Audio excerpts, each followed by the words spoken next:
ఉన్న బంగారాన్ని విడిపించి ఆ రోజు ఆన్లైన్ రేటుకే మేము కొంటాం. Sharma gold company.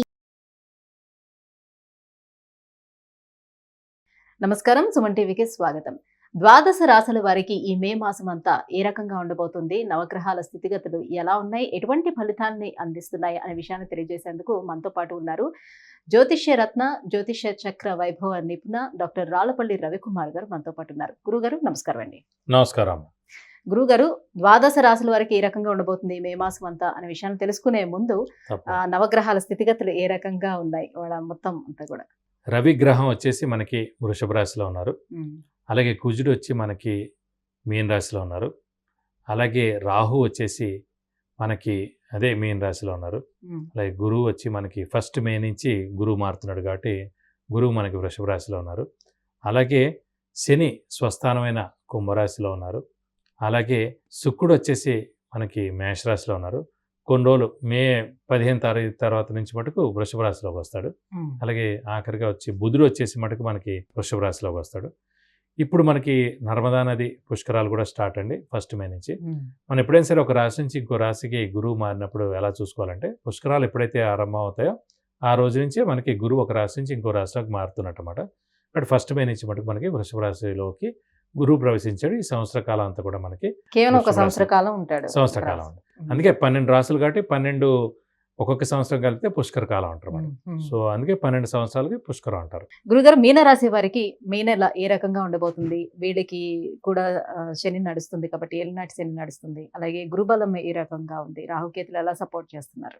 మీన రాశి అనగానే మనకి పూర్వభాద్ర 4 పాదం, ఉత్తరాభాద్ర 1, 2, 3, 4 పాదాలు, రేవతి 1, 2, 3, 4 పాదాలు. ఈ నక్షత్రాల సమూహం వచ్చేసి మనకి మీన రాశిలోకి వచ్చింది. ఈ రాశి వారికి ప్రస్తుతం గురుబలం అనేది మిశ్రమంగా ఉంది. ఎందుకంటే తృతీయ స్థానంలోకి వెళ్ళాడు. తృతీయ స్థానం అంటే బ్రదర్స్ కానీ సిస్టర్స్ కానీ, అంటే మనకన్నా తమ్ముళ్ళు కానీ చెల్లెలు కానీ, మనకన్నా కింద వాళ్ళు. అలాగే జనాల సహాయ సహకార స్థానం, కమ్యూనికేషన్ స్కిల్స్, రైటింగ్ స్కిల్స్ స్థానం. తృతీయ స్థానం అంటే కనుక మెడ కింద వస్తుంది. మెడ.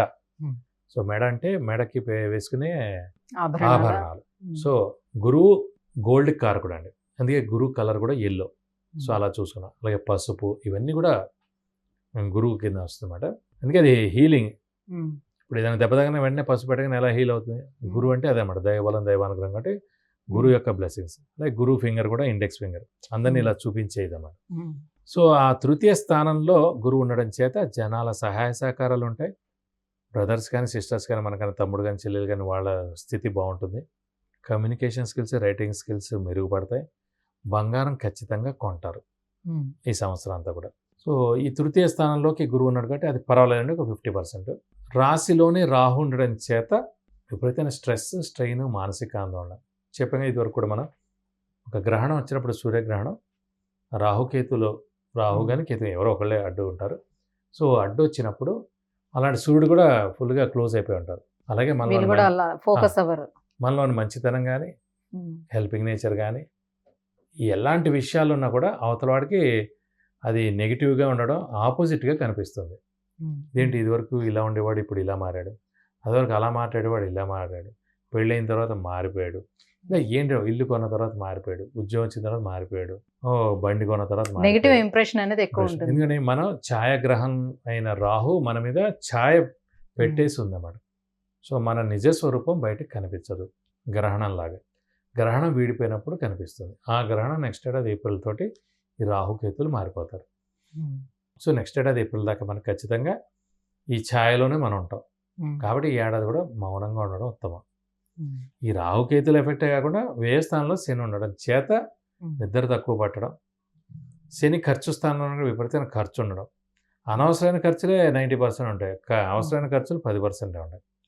వేస్ట్కి బాగా, ఎందుకంటే పాపగ్రహం వ్యయ స్థానంలో ఉన్నాడు కాబట్టి అన్ని వేస్ట్ ఖర్చులే ఎక్కువగా ఉంటాయి. కాబట్టి అనుకోకుండా వచ్చి పడిపోతూ ఉంటాయి ఖర్చులు. చిన్న చిన్న అనారోగ్య సమస్యలు, ఇంట్లో పెద్దవాళ్ళు లేదంటే చిన్నపిల్లలకి అనారోగ్య సమస్యలు ఉండడం, ఏదో ఒక సమస్య మటు ఖచ్చితంగా 24 గంటలు ఒకటి ఉంటుందండి.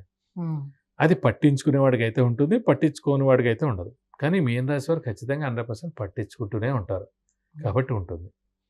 వేరే రాశులకు ఉండదని, కొన్ని రాశులు పట్టించుకోరు కాబట్టి వాళ్ళకి ఏం కాదు. మకర రాశి పట్టించుకోదు, కన్యా రాశి పట్టించుకోదు, తులారాశి పట్టించుకోదు. వీళ్ళు ఏ అంశాన్నైనా ఎక్కువగా ఆలోచించేస్తారు. కర్కాటక రాశి వాళ్ళు 100% పట్టించుకుంటారు. ఆ చంద్రుడు ఎక్కడైతే వీక్గా ఉన్నాడో, చంద్రుడి జాతకంలో శని కలిసిన, చంద్రుడు రాహు కలిసిన, చంద్రుడు కేతు కలిసిన విపరీతమైన ఆలోచన, ధైర్యం, మానసిక ఆందోళన ఇలాంటివన్నీ పట్టించుకోవడం జరుగుతూ ఉంటాయి.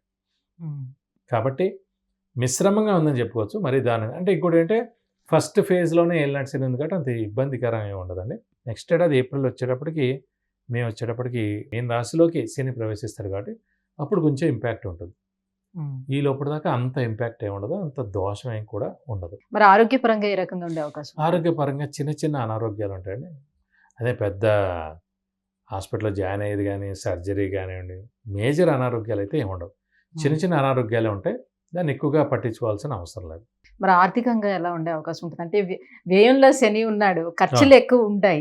మరి ఖర్చులు ఉంటాయంటే దానికి తగ్గట్టుగా ఆదాయం కూడా ఉండాలి కదా. ఆర్థికంగా మటుకు కొంచెం మిశ్రమంగా ఉంది. అప్పులు చేయాల్సి ఉంటుంది ఈ ఖర్చులన్నీ భరించడానికి. అప్పులు వాళ్ళ బెడద కూడా తప్పదు.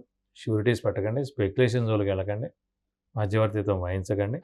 సో ఆర్థికంగా మటుకు మిశ్రమంగా ఉంటుంది. సో డబ్బు ఖర్చే తగ్గించుకునేటట్టుగా మీరు ప్లాన్ చేసుకోండి. ప్లానింగ్ మటుకు అవసరం. మీన రాశి వారికి ఒక రాబోయే 2-3 ఏళ్ల దాకా ప్లానింగ్ లేకపోతే మటుకు అనవసరమైన అప్పుల పాలు అయ్యేందుకు అవకాశాలు ఎక్కువగా ఉన్నాయి.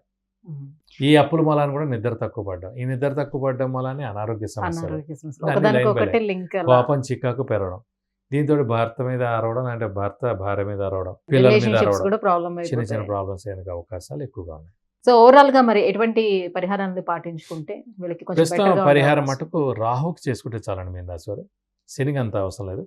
రాశిలో ఉన్న రాహు ఉన్నాడు. నెక్స్ట్ ఏడాది ఏప్రిల్కి రాహుకేతులు మారిపోతారు కాబట్టి రాహు అంటే అమ్మవారిని పూజిస్తే మంచిది. ప్రతిరోజు అమ్మవారి అష్టోత్తరం, ఏదైనా సరే అష్టోత్తరం చదువుకోవడం, అలాగే వీలైతే ప్రతి శుక్రవారం అమ్మవారి టెంపుల్కి వెళ్ళి 41 ప్రదక్షిణాలు చేసుకోవడం, లేదా ఇంకా కొంచెం ఉధృతంగా ఉందంటే మనకు రాహుకి 18,000 సార్లు జపం చేయించి మినపప్పు కేజీంపో దానం ఇస్తే అన్ని విధాల దోషాలు తొలగిపోయి మీకు అన్ని విధాలా బాగుంటుంది. గురుగారు, ఈ మీనరాశి వారికి ఎలా ఉండిపోతుంది, ఎలాంటి పరిహారాలను పాటించుకోవాలనే విషయం తెలియజేసినందుకు ధన్యవాదాలు. నమస్కారం.